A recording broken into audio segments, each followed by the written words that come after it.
भंडारा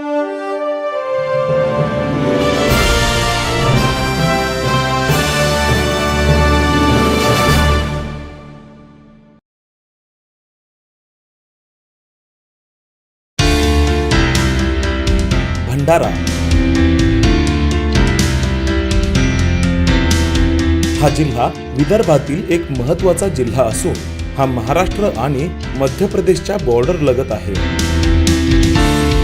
भंडारा हा भनारा या शब्दाचा अपभ्रंश असावा असे बोलले जाते, कारण याचा उल्लेख इसवी सन 1184 मध्ये मध्य प्रदेश राज्याच्या बिलासपूर जिल्ह्यातील रतनपूर येथील उत्खननात मिळालेल्या शिल्पलेखात भनारा असा शब्दप्रयोग केलेला आढळतो. याशिवाय भंडारा हे पितळी भांड्यांसाठी पूर्वीपासूनच प्रसिद्ध आहे. त्यावरूनच भाण हा शब्द भांड्यांच्या अर्थाने उपयोगात आला असावा. त्यामुळे याचे भनारा असे नाव पडून त्याच्या अपभ्रंशाने भंडारा हे नाव शहराला पडले असावे असे देखील बोलले जाते.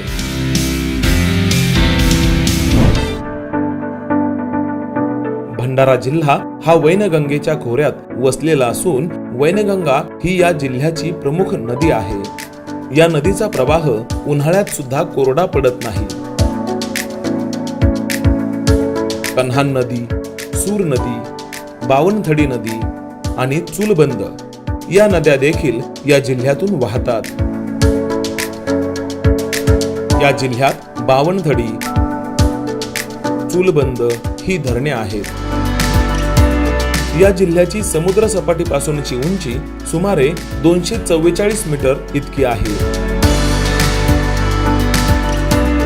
या जिल्ह्याची एकूण लोकसंख्या ही साधारण 12,334 इतकी असून या जिल्ह्याचे क्षेत्रफळ सुमारे 3,717 चौरस किलोमीटर इतके आहे.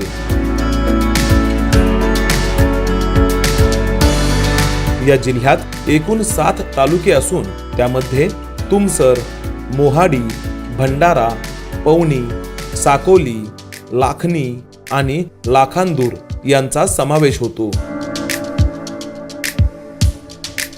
शहराच्या मध्यभागी असलेली अंबाई व निंबाई ही हेमाडपंथी मंदिरे, जुना किल्ला म्हणजेच सध्याचे कारागृह, खांब तलाव व त्यातील स्तंभ, तलावाकाठची मंदिरे, मठ, सुंदर बगीचा व कारंजे इत्यादी ठिकाणे उल्लेखनीय आहेत. या जिल्ह्यात अनेक पर्यटन व धार्मिक स्थळे आहेत. चला तर पाहूयात. अंबागड किल्ला.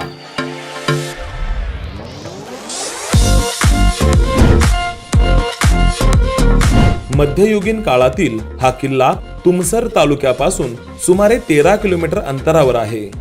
हा किल्ला सुमारे इसवी सन 1700च्या सुमारास बख्त बुलंद शाह यांच्या सुभेदार राजा खान पठाण याने हा बांधला असावा. नंतर हा किल्ला नागपूरचे राजा रघुजी भोसले यांच्या ताब्यात आला.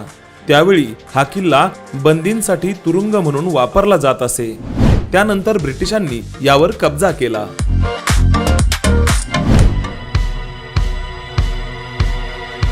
कोका अभयारण्य. कोका अभयारण्य हे शासनाने 2013 मध्ये अभयारण्य म्हणून घोषित केले. याचे वनक्षेत्र हे सुमारे 10,013 हेक्टर इतके असून ब्रिटिश काळात ओल्ड रिझर्व्ह फॉरेस्ट म्हणून हे जंगल ओळखले जात होते. त्याच भागाला अभयारण्याचा दर्जा देण्यात आला आहे. या अभयारण्याच्या क्षेत्रात वाघ, बिबट, गवा, अस्वल, काळवीट, नीलगाय, सांबर, रानकुत्रे, चितळ, रानडुक्कर इत्यादी प्राणी आहेत. त्याचबरोबर अनेक पक्ष्यांच्या अधिवासाने व जैवविविधतेने हे जंगल श्रीमंत झालेले आहे. उमरेड करंडला अभयारण्य.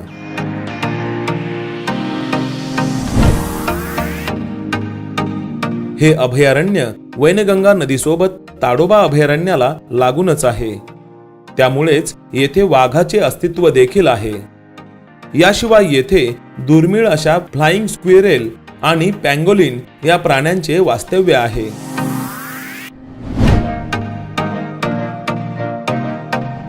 गोसेखुर्द धरण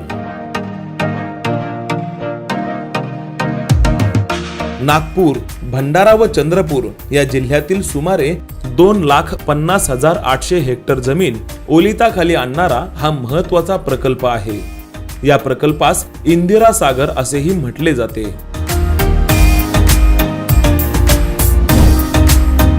महासमाधी भूमी भंडारा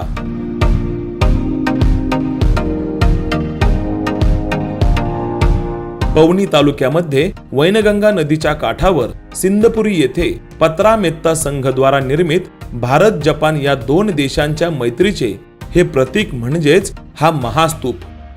या महासमाधी भूमीला देश विदेशातून अनेक बौद्ध भिक्खू आणि त्यांचे अनुयायी भेट देत असतात.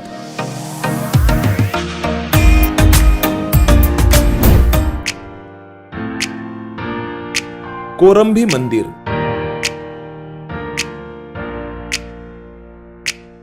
भंडारा शहरापासून सुमारे 15 किलोमीटर अंतरावर वैनगंगा नदीच्या काठाजवळील कोरंभीच्या टेकडीवर श्री कोरंबिका मातेचे हे मंदिर आहे. नवरात्रात येथे दर्शनासाठी येणाऱ्या भाविकांची संख्या मोठी आहे. कोरंबी देवीचे हे मंदिर हेमाडपंथी शैलीत 800 वर्षांपूर्वी बांधलेले आहे. गाभाऱ्यात देवीचे 3.5 फूट उंचीची आयुधे हातात धारण केलेली पद्मासनात बसलेली सुंदर मूर्ती आहे. नवसाला पावणारी अशी तिची ख्याती आहे.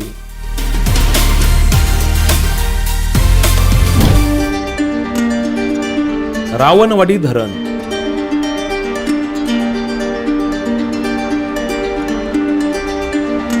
रावणवाडी जलाशय हे अल्पावधीत लोकप्रिय झालेले पर्यटन स्थळ आहे. वन विभागाच्या वतीने या स्थळाचा समावेश इको टुरिझम मध्ये करण्यात आला आहे. जवळच असलेला विस्तीर्ण जलाशय डोळ्यांचे पारणे फेडतो. तलावाच्या दोन्ही बाजूस पहाड व घनदाट जंगल आहे. येथे 100 वर्षे जुने राम मंदिर देखील आहे. या मंदिराच्या दक्षिणेस हनुमान मंदिर आणि पश्चिमेस अंबामाईचे मंदिर देखील आहे.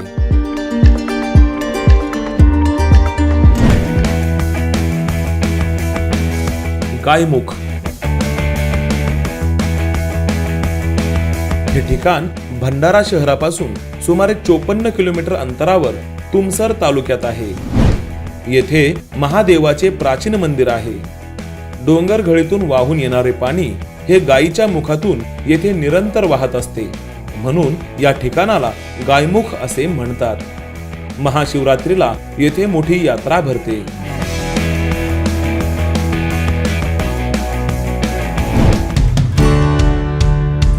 पवनीचा किल्ला